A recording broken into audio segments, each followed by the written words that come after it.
Welcome back to another episode of Grizzly True Crime. My name is Gisela K, and today we continue to look at the Delphi case. There's been a few updates since the probable cause affidavit was released. There's also a motion to change the venue of the trial, and if you missed that episode, I'm going to link it below for you, where I did a full read-through of the documents without any interruptions. As you know, when the news broke of that probable cause affidavit being released, I had a live stream and we all chatted about it, but I know for replay watchers, it's no fun to have interruptions the whole time. So I filmed a separate video for anyone who just wants to go through the documents all in one go, so please do check that out. Okay, let's dive into the news for today.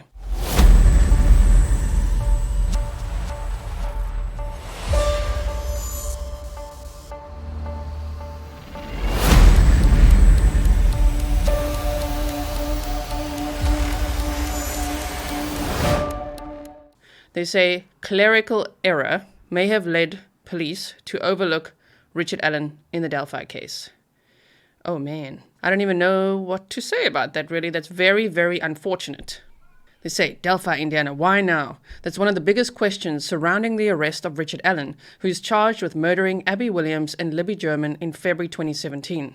It appears a clerical error may be to blame. The investigation has been ongoing for more than 5 years, and while police have released pieces of evidence, including a pair of sketches, an audio recording, and a grainy photo of the killer, they didn't arrest Allen until late October 2022. We've since learned that investigators actually interviewed Allen in 2017.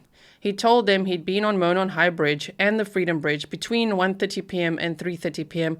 on the day of the murders. The timing matched the window in which the girls died. It appears that information had been essentially lost. Both an investigative source and the Murder Sheet podcast said the 2017 interview with Allen was overlooked due to a clerical error.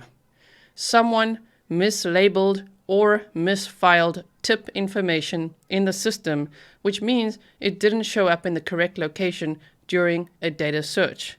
The FBI says its review of the matter showed that FBI employees correctly followed established procedures. As the case stalled, police went back to the very beginning of the investigation. That's when they discovered the interview with Allen that prompted them to take a closer look. You know, something about the police going back to look at files from 2017, interviews they did, I do wonder if it was inspired at all by Paul Hulls. We've seen him comment on the case. If you don't know who he is a former cold case investigator who contributed greatly to solving the Golden State Killer case. Here, he said, I suck at many things, but there's a very narrow area of expertise I'm quite good at. Photo predicts the future for someone. Stay tuned. You can see everyone there's like, arrest today in Delphi, and that was 4 weeks ago. He made the comment 7 weeks ago at this time of recording. And so 3 weeks before Richard Allen was arrested, he was kind of predicting stuff, you know? And he has commented on the case since, so one could speculate that he had a little something to do with it. And if he did, oh my word, we are so grateful. Because imagine how long this case could have gone on. Superintendent Doug Carter said all along the way, when we're done going through all the tips, we're going to go right back to the beginning and go through everything again. I don't know if they only started going back to the beginning in 2022 or at what point. It seems like 2022 when they then found, oh my word, but there's this guy who said he was on the bridge that day. So let's have a look into that again. It's also very common in true crime cases where the killer is interviewed multiple times. For example, if you think of the Peter Sutcliffe Yorkshire Ripper case, I believe he was interviewed 9 times by the police that was in the UK before he was eventually caught. Indiana State Police announced his arrest on Monday, October 31st, although Fox 59 learned about the arrest the preceding Friday. His potential tie to the case remained under seal until November 29th, when a judge released a redacted version of the probable cause affidavit. Court documents said an unspent round from a gun owned by Allen tied him to the murders of Abby Williams and Libby German. Investigators discovered the bullet, an unspent round, just feet away from the girls' bodies. Allen told police he'd never let anyone else use the weapon, a Sig Sauer P226. A laboratory analysis determined that the unspent round had been cycled through Allen's gun, according to court documents. Allen was unable to explain how it got there. I've seen a lot of questions in my comments section and on email about this unspent round and how they could possibly tie it to Richard Allen's gun and all of that. I do think that the best explanation I've seen, which made total sense to me, it was explained so well, would be from Ken Maines, a cold case detective. His channel is called Unsolved No More, and I'm going to link it below for you. Based on that information and eyewitness accounts, police believe Allen is the man seen on a video taken by Libby German, according to court documents. Police had released a grainy photo of the man, commonly known as Bridge Guy, in 2017. For now, Allen remains in custody. A bail hearing is scheduled for February 2023.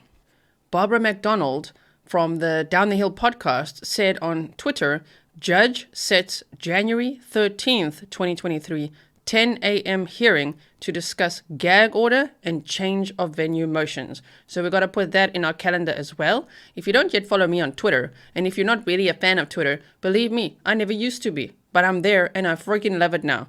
Everything, when the news breaks, it's there. So if you want to keep up with things that I've already seen, so you don't have to email it to me or say, have you seen this? If I'm on Twitter and you see me retweeting stuff, you know I've seen it. All the news. If you want breaking news on every case imaginable with hashtags that you can search really easily, I would say social media-wise, Twitter is the best place to be. My handle is @Grizzly Gisela, and I look forward to seeing you there. There's a whole bunch of Grizzlies who have migrated over there. Thank you so much, Grizzlies. I really, really enjoy interacting with you. My favorite thing is sharing really funny responses to some of our little inside jokes and things, and I hope that you guys who aren't there will join us. Okay, now let's look at the response from Richard Allen's attorneys. They say, press release. As Rick Allen's attorneys, we have received multiple requests from local and national media for interviews and comment since the unsealing of the probable cause affidavit. It would be virtually impossible to comply with these requests and continue to focus on the merits of Rick's defense. Therefore, we offer up these thoughts. We do not want to try this case in the media, and we intend to adhere to the Indiana rules of professional conduct that provide guidance on pre-trial publicity. However, the police and prosecutor's office have conducted many press conferences over the 5+ years of this investigation and following our client's arrest. On the other hand, Rick's ability to assert his innocence has been reduced to only one short post-hearing press conference.